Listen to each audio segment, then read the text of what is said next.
Hello. That was the opening to the first prelude from L'Art de toucher le clavecin by Francois Couperin. Francois Couperin wrote this Art of Playing the Harpsichord in around 1717, I believe, and I think there's even two different editions of it. And what's important is that this is a wonderful introduction to playing the harpsichord, learning the touch, learning exactly how to play the ornaments as Francois Couperin wanted them played. This edition gives a wonderful translation of all of Francois Couperin's text, even with the French side by side, the original French. And it has some wonderful instructions, such as on playing the trills, how you should hold on to the first note of the trill a little bit longer, lingering on it before gradually increasing the trill. He also says that where the word mesurer is not used, these preludes may be played without attaching too much precision to the notated rhythm. I love that because he gives the performer the freedom to indulge in this luxurious, wonderful sound and the singing quality of the harpsichord. You may not think of the harpsichord as an instrument with a singing quality. People think of it as a plucked percussive instrument. But as you heard in that first prelude there, these sounds, they sustain.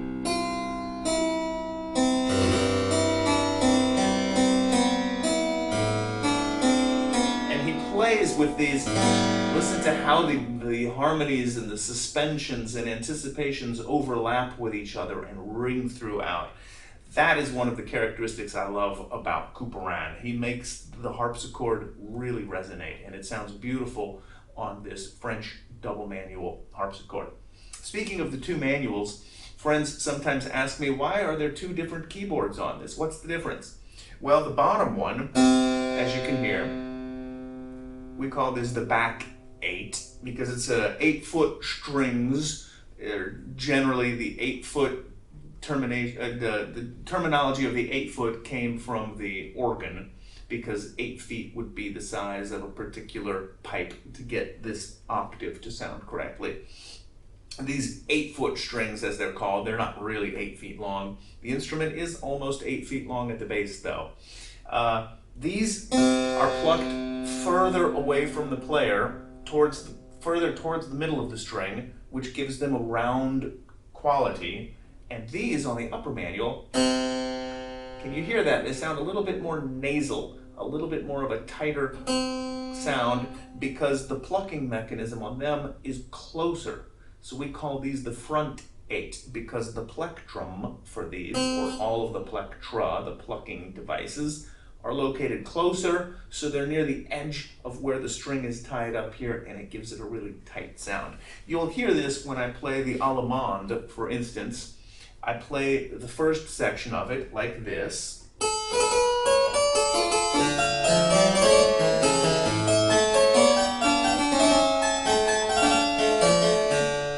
And then at the repeat, I play it on the upper manual.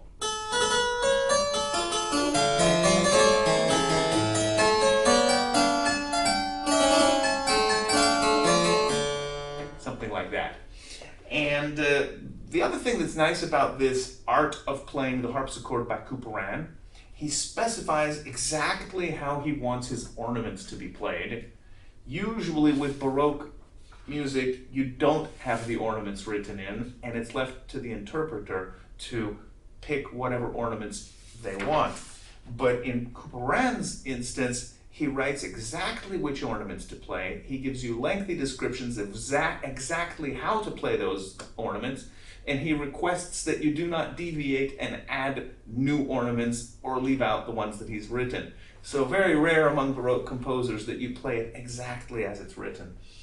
I love some of these moments, like I said, where he makes this sustaining and overlapping sound of all the strings. For instance, listen to this bit from the fourth prelude, where he does this.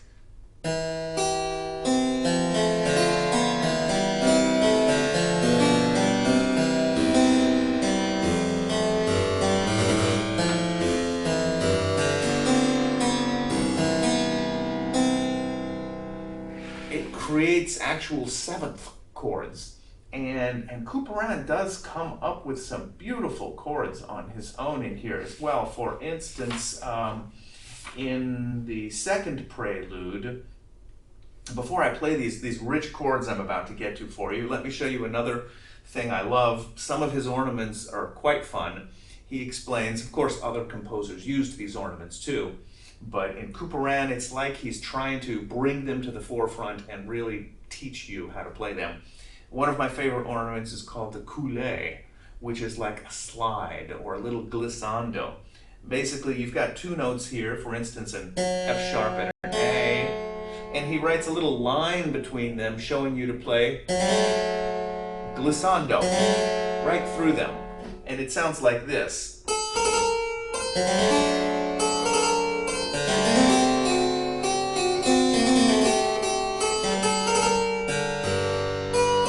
Here's another coulet for you. And another one.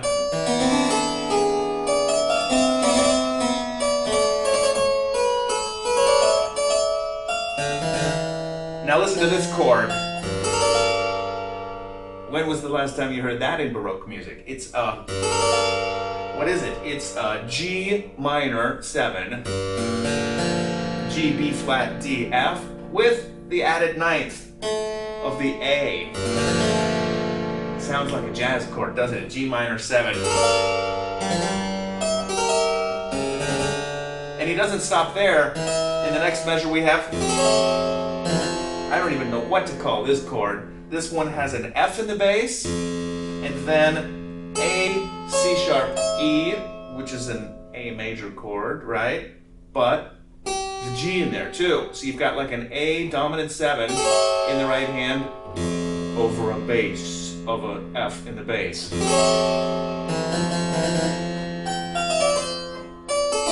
And then he specifies to play an arpeggio starting at the top going downwards. Usually when you see an arpeggio on a chord you play going from the bottom up, but in this case he writes clearly that he wants you to go and then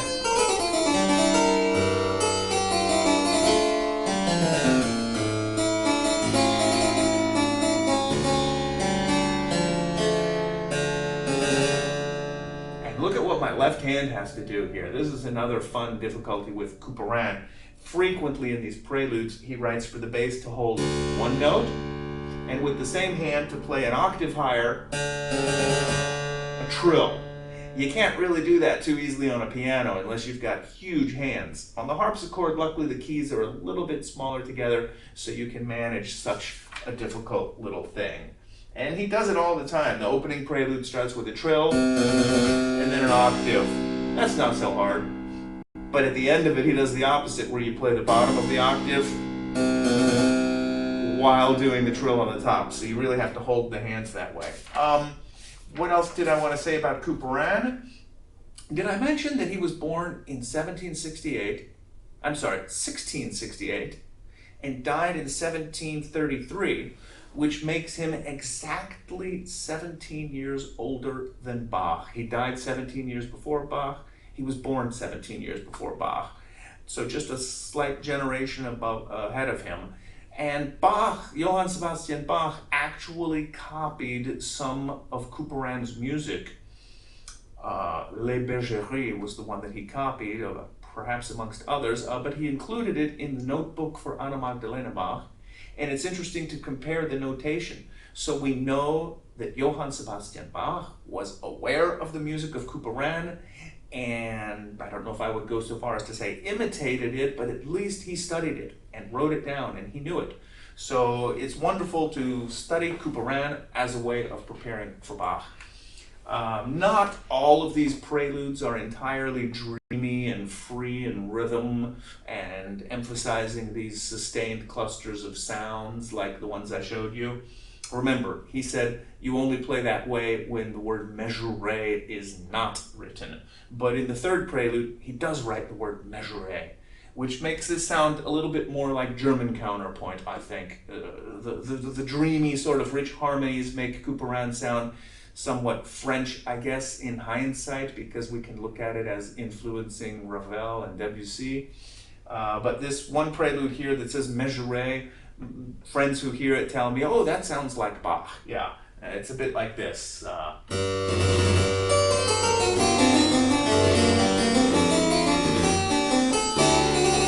In fact, I believe on the recital, I'm going to couple the two manuals together. Remember how I showed you the lower manual plays one type of a sound, the upper manual plays another type of sound? Well, if I pull them together, nope, I'm sorry, if I push them away from each other like that, then they now play together. Can you see how the note here? The top manual's playing, even though my fingers are only on the bottom manual. So now it'll sound a lot richer because we have twice as many strings playing.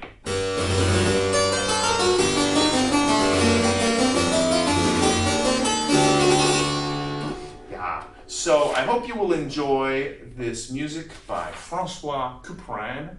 These will be 5 excerpts that I'm playing from L'Art de toucher le clavecin, the art of playing the harpsichord, and they will be the second group of pieces that I will play on my harpsichord right after the Rossi to prepare you for the rest of the program.